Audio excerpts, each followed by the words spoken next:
Hello and welcome back. Okay, so this is part of the series of the Blue Flamingo strategy. And if you haven't already caught up or you haven't watched the previous episodes, I highly suggest that you pause this video or this episode and actually go back and actually watch them because we're pretty much building up on what we've already done on the previous episodes. And as always, this is your host, Tom, and I'm just going to give you a quick recap on what we've done so far. That way you can kind of understand where we're coming from. So, over the last episode, we've talked about three main strategies that you can use to differentiate yourself in the marketplace when you're just starting out. And the first strategy we talked about is the process. And so, if you remember the black ivory coffee situation, whereby coffee is eaten by an elephant, the elephant poops, and then the coffee beans are taken from the elephant's poop and cleaned out, and then they're sold to you.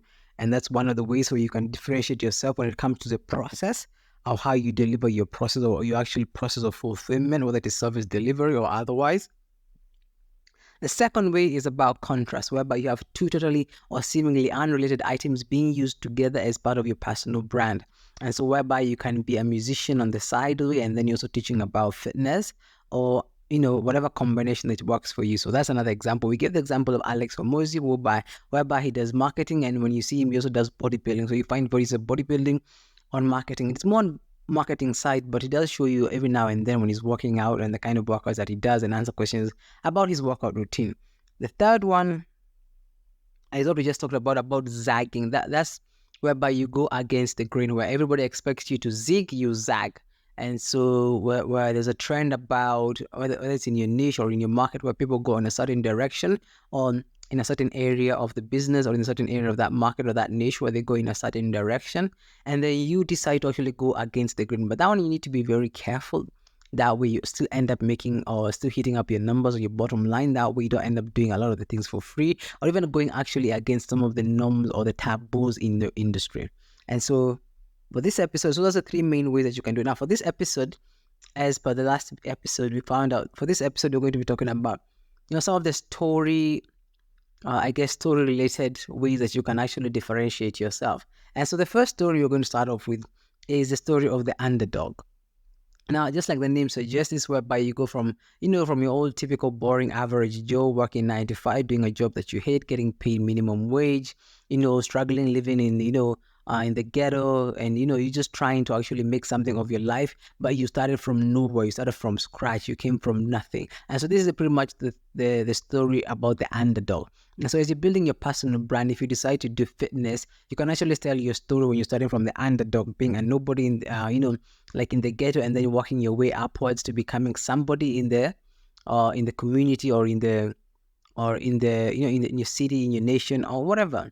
And so this is the underdog stories, whereby you're starting to build a brand, whether it's in fitness or you're cooking or it's in the health niche, whatever. But you actually attach it to a story whereby you came from nothing, and so you use that as a story to kind of help people kind of come along on a journey of how you went from nothing into becoming something. And so this is one of the ways that you can actually start by building up a personal brand. So especially when you're starting from scratch. So if you don't know where to begin, if you are quite at the bottom low, if you're already doing, if you're already an average Joe making minimum wage and pretty much a nobody, of which nobody is a nobody, but if you feel like you're a nobody right now, nobody knows you, you have nothing to your name, you have nothing to show for it, and you want to make something of yourself. So this is one of those stories that whereby actually I give you a better example, actually two examples.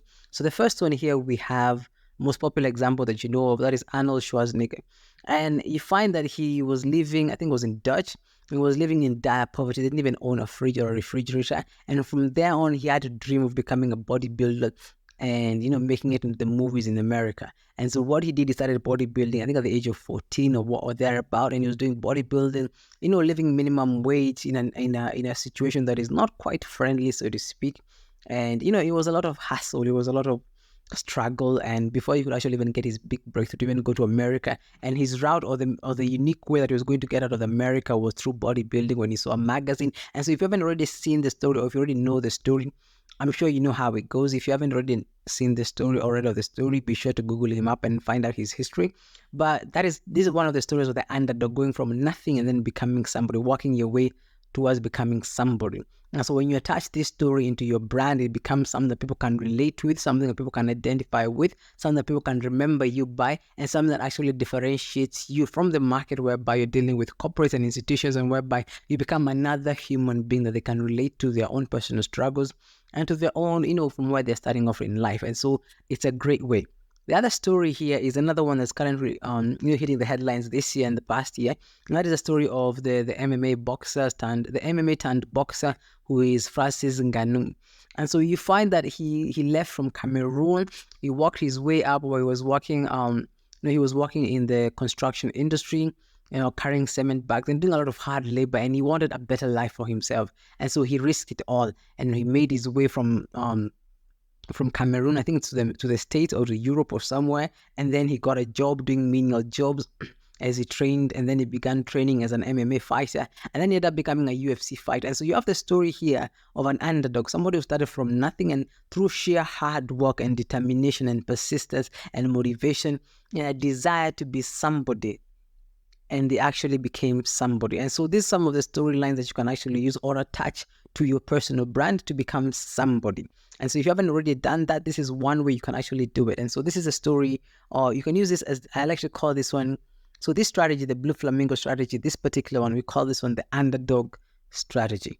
And so you can use it. So if you don't know what to do, if you don't know what to say, if you don't know how to differentiate yourself, and if this story identifies with you or your current situation, you can actually use this to actually promote yourself and actually stand out from the crowd in the marketplace.